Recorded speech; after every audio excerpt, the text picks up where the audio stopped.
Night 1 மணிக்கு மேல அத பண்ணா, எல்லாரும் தப்பா பேசுவாங்க. சிவாங்கி பத்தி ஓப்பன் டாக் கொடுத்த வெங்கடேஷ் பட்.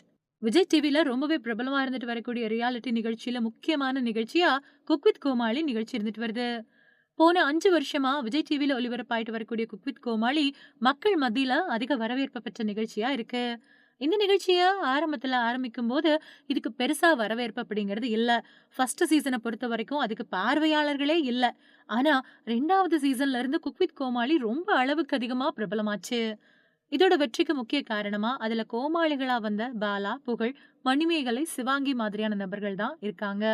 அதனால தான் 5 வருஷம் ஆகியும் கூட இன்னமும் இவங்க எல்லாம் குக் வித் கோமாளில இருந்துகிட்டே இருக்காங்க. இவங்க எல்லாம் ஒரே குடும்பம் அப்படின்னு சொல்லணும். அதுலயும் அதுக்கு முன்னாடி வரைக்கும் விஜய் டிவில டெரரான ஒரு ஜட்ஜா இருந்துட்டு வந்த வெங்கடேஷ் பட், குக் வித் கோமாளிக்கு பின்னாடி தான் ஒரு ஜாலியான நடுவரா இருந்துட்டு வந்தாரு. இந்த நிலையில குக் வித் கோமாளில தொடர்ந்து பயணிச்சுட்டு வந்ததன் காரணமா, வெங்கடேஷ் பட்டுக்கும் குக் வித் கோமாளில இருக்கக்கூடிய கோமாளிகளுக்கும் நல்ல ஒரு நட்பு உண்டாச்சு. இத பத்தி அவர் ஒரு பேட்டியிலேயே சொல்லியிருந்தாரு. அதுல அவர் சொல்லும்போது, சிவாங்கி 5வது சீசன்ல குக்கா வரும்போது எனக்கு ரொம்பவும் ஆச்சரியமா இருந்துச்சு. ஏன்னா, சிவாங்கி போன 4 சீசனா கோமாளியா தான் இருந்துட்டு வந்தா. அது மட்டும் இல்லாம, அவ எங்க குக் கோமாளி குடும்பத்தோட செல்ல பொண்ணு அப்படின்னு தான் சொல்லணும். அவளுக்கு சீரகம் எது, தனியா எது அப்படின்னு கூட தெரியாது. அப்படி இருக்கும்போது எப்படி சமைக்க வரப்போறா? அப்படின்னு நான் நெனச்சுக்கிட்டு இருந்தேன். ஆனா, அவ 6 மாச காலங்கள் இதுக்காக ட்ரெய்னிங் எடுத்துக்கிட்டா. நைட்டு 1 மணிக்கு மேல ஆரம்பிச்சு காலையில 5 மணி வரைக்கும் எல்லாம் அவ training எடுத்திருக்கா.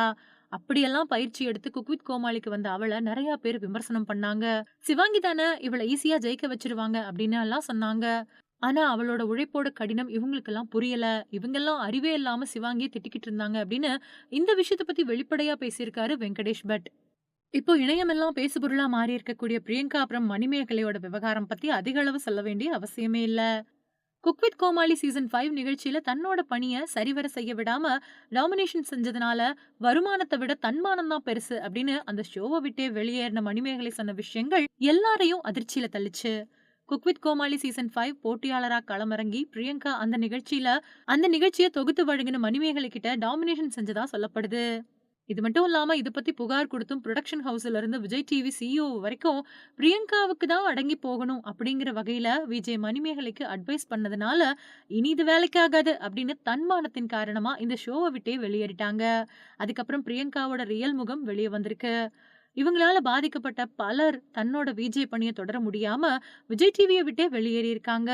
அவங்கள்ல முக்கியமானவங்களா VJ Bhavana, VJ Jacqueline அப்படின்னு நெறைய பேர் இருக்காங்க. இப்ப இவங்களும் மணிமேகலைக்கு ஆதரவா குரல் கொடுத்துட்டு இருக்காங்க.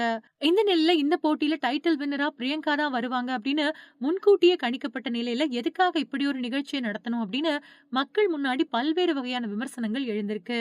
அதோட குக் வித் கோமாளி நிகழ்ச்சியோட டிஸ்கஷன் ஈசிஆர்ல நடக்கிறது வழக்கமா இருக்கு. இந்த நிகழ்ச்சியில நெறைய பெண்கள் கிட்ட தவறுதலா நடந்துகிட்டு இருக்காங்க. இங்கேயும் ஒரு ஹேமா கமிஷன அமைச்சு விஜய் டிவிய ரைடு செய்யணும்போது பல தகவல்கள் வெளிய வரும் அப்படின்னு தமிழா பாண்டியன் பரபரப்பு தகவல சொல்லியிருக்காரு. அது மட்டும் இல்லாம பிரியங்காவ பத்தி சொல்லும்போது அகங்காரத்தோட மறு உருவமா இருக்கக்கூடிய இவங்க அதிகாரத்தோட மத்தவங்கள அடக்கி ஆள நினைக்கிறவங்க. தன்னை விட சிறந்த இடத்துக்கு யாருமே போயிடக்கூடாது அப்படின்னு நினைக்கக்கூடிய அல்ப புத்தி கொண்ட பெண். இவங்களோட ஆளுமையும் அடக்குமுறையும் பிடிக்காம தான் இவங்களோட கணவர் இவங்கள விட்டு பிரிஞ்சிடணும் அப்படின்னு விவாகரத்து கேட்டிருக்காரு. அது மட்டும் இல்லாம இவங்களுக்கும் விஜய் டிவி நிர்வாகிகளுக்கும் இடையில நெருங்கின தொடர்பு இருக்கிறதால தான் இவங்களுக்கு பக்கபலமா அவங்க இருக்காங்க.